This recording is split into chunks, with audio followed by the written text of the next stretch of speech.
Today we have important topic to discuss the fourth federal level stimulus check and the recent action taken by Congress directly impacts the stimulus funds. This is the most crucial information and most people are unaware of this situation. Now we all know that there are three rounds of federal level stimulus check were distributed. However, many people don't realize that Congress did not spend all that allocated funds. In fact, there are hundreds and billions of dollars left over just sitting right there untouched. Recently, President Joe Biden signed debt ceiling bill into law, thereby avoiding a historical default. But what's interesting is what was included in the bill within the 99 pages document was relevant with the debt ceiling limit bill. It was revealed that debt limit bill cancels nearly 30 billion in pandemic relief funds, also known as COVID-19 stimulus funds. Now, these funds were originally intended to assist American people during the challenging times. However, Congress has decided to reclaim some of that money, assuming that they are no longer necessary. But here is the big deal. Can you believe that? But there is still significant amount of money just sitting right onto the table, which could be used to issue additional stimulus checks. This move has sparked some concerns with public health sector, as some argue that these funds should be kept available for emergencies or for the future assistance programs. Throughout the pandemic, I have been closely monitoring the situation and I have found valuable information on the Committee for Responsible Federal Budget's website. And today in this video, we'll be deep dive into all the important details, how much money is left, and we'll be going to discuss the various ways this money could be utilized to benefit American people. Now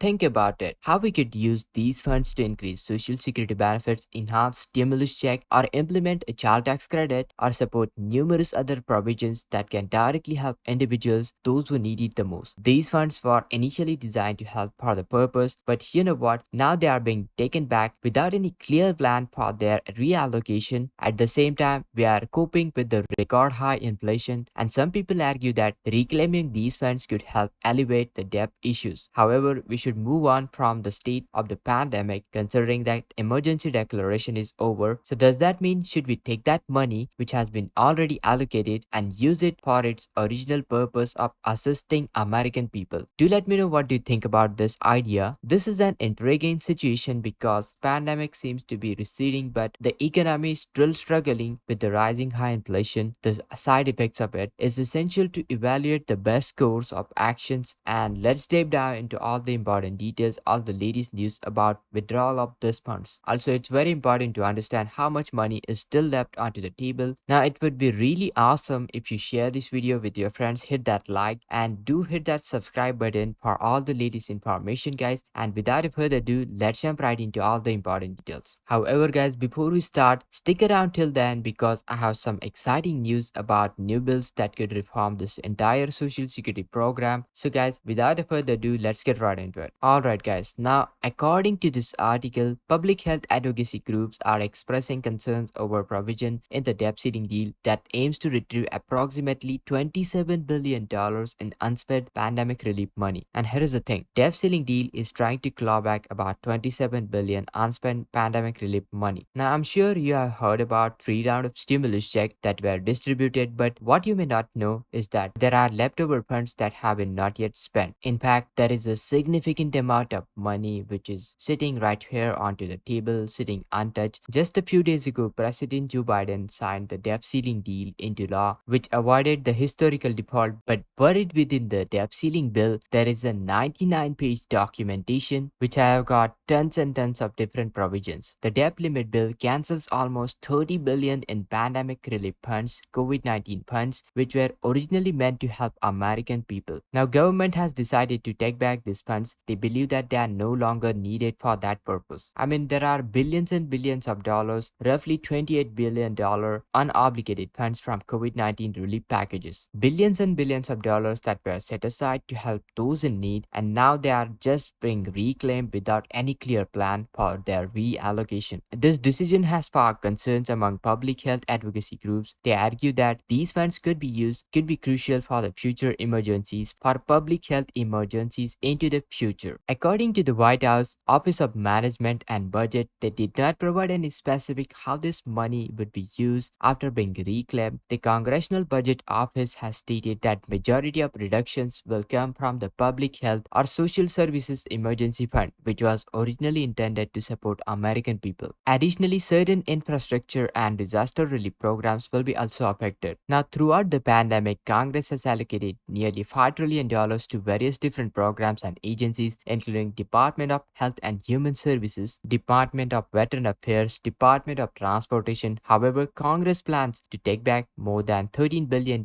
from agencies such as Centers of Disease Controls, CDC, and Food Drug Administration, FDA, which could impact these programs related to vaccine efficacy and supply chain monitoring. However, here is the important bit. Some of these funds remains to be unspent for various reasons. Some programs such as stimulus checks, also child tax credit, and unemployment benefits, these have concluded and demanded them for diminish. However, this raises important question. Should we assume that people no longer need financial assistance? Well, do let me know your thoughts on this matter. Now, let's take a look at COVID money tracker to understand the current status of allocated funds. Legislative action represents the orange color, this entire chart right over here. Now, as of right now, approximately 5.7 trillion has been spent out of 6 trillion legislative actions allocated. This means that there is roughly $300 billion remaining, and that's a substantial amount that could be utilized to issue additional round of stimulus check. And yes, we are talking about a fourth stimulus check. In fact, if you go into the COVID money tracker, here you got direct payments. Now, if we explore the breakdown provided by committee responsible for the federal budget, here you can see that 3 round of stimulus check issued during the pandemic. The third round of stimulus check valued at $1,400 per individual and dependent costed approximately $418 billion. The first round of stimulus check valued at $1,200 per person costed $276 billion,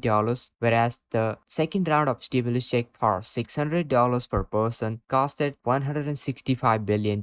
Now, here is the interesting bit. Given the remaining amount of fund, it is entirely feasible to issue another round of stimulus check similar to the first round of stimulus check of $1,200 per person. It's entirely possible to issue $1,200 per person. However, Congress has not decided to reclaim these funds, implying that they believe that money is no longer necessary for that purpose. Now, here is the thing. While we wait for further updates onto stimulus check, it's important to note that ongoing discussions about Social Security reform and child tax credit is going on. 2023 is expected to be crucial year for Social Security reform. Social Security 2100 Act, a new bill gaining traction into the Congress. It aims to reform entire Social Security system. If you are interested in learning all about it, do check out my previous videos. Once I get any latest details regarding fourth stimulus check, latest stimulus update, bills reforms, Social Security benefit increases, I will keep you posted. So guys, make sure to hit that like, share this video, subscribe, and this is Kedar from How to Guys. See you in the next video.